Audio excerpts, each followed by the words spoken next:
కోట్ల భూములు ఏమయ్యాయి అన్నటువంటి వార్తని హైలైట్ చేస్తే 13 ఏళ్లలో 1,82,270 ఎకరాల కేటాయింపు. ఉమ్మడి రాష్ట్రంలో 2012లో ఆంధ్రప్రదేశ్ భూ కేటాయింపు విధానం అమల్లోకి వచ్చినప్పటికీ గత 13 ఏళ్లలో పెద్ద ఎత్తున భూములు ఇచ్చారు. ల్యాండ్ మేనేజ్మెంట్ అథారిటీ ద్వారా ప్రభుత్వ, ప్రైవేటు కంపెనీలు, సంస్థలు, వ్యక్తులకి 1,82,270 ఎకరాలు కేటాయించారు.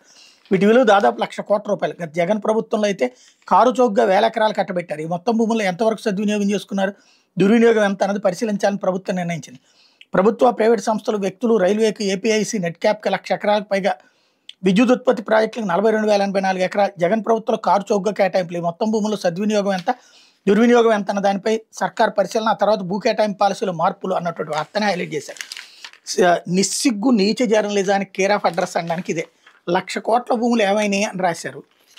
13 ఏళ్లలో 1,82,270 ఎకరాలని రాశారు. అందులో జగన్ ఉన్నది 5 ఏళ్లే కదా. మరి మిగతా 8 ఏళ్ళు పరిపాలించింది ఎవరు?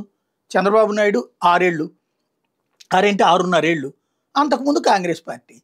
మరి అంటే మొత్తం అందరూ కలిసి 1,82,271 ఎకరాలు ఇచ్చారని మళ్ళీ జగన్ని పాయింట్ చేసుకుని రాసుకురావడం ఏంటి అంటే, నీచ జర్నలిజం ఎట్లాగే ఉంటుంది. ప్రజల్ని మోసం చేయడం, తప్పుదోవ పట్టించడం అనేది ఎలా ఉంటుందంటే ఇలాగే ఉంటుంది. జగన్ ఇచ్చినటువంటిది ఏది తప్పు?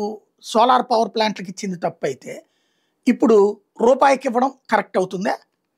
లేదా ఏదైతే దేవాదాయ భూములు తీసుకెళ్ళి ఎవరెవరికో కట్టబెట్టేయడం కరెక్ట్ అవుతుందా?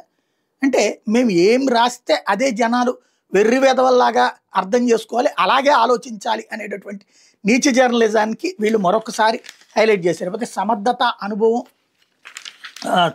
తగ్గింపు, అనుభవం ఫలితమే ఛార్జీలు తగ్గింపు. విద్యుత్ వ్యవస్థను గాడిని పెట్టాం, 1000 కోట్లు ఆదా చేసాం, తక్కువ ధర కరెంటు కొనుగోలు సమర్థ నిర్వహణతోనే సాధ్యమైంది. యోగాంతరం ఇచ్చిన స్థాయిలో సూపర్ జీఎస్టీ, సూపర్ సేవింగ్స్. అసెంబ్లీకి వైసీపీ ఉమ్మ, మండలంలో డ్రామా, ఫేక్ ప్రచారమే ఆ పార్టీ రాజకీయానికి పునాది. ఏ ఎన్నికలు వచ్చినా కూటమే గెలవాలి. సీఎం, మంత్రులు, ఎంపీలు, ఎమ్మెల్యే, టీడీపీ నేతలతో టెలికాన్ఫరెన్స్ అన్నటువంటి వార్తని హైలైట్ చేశారు.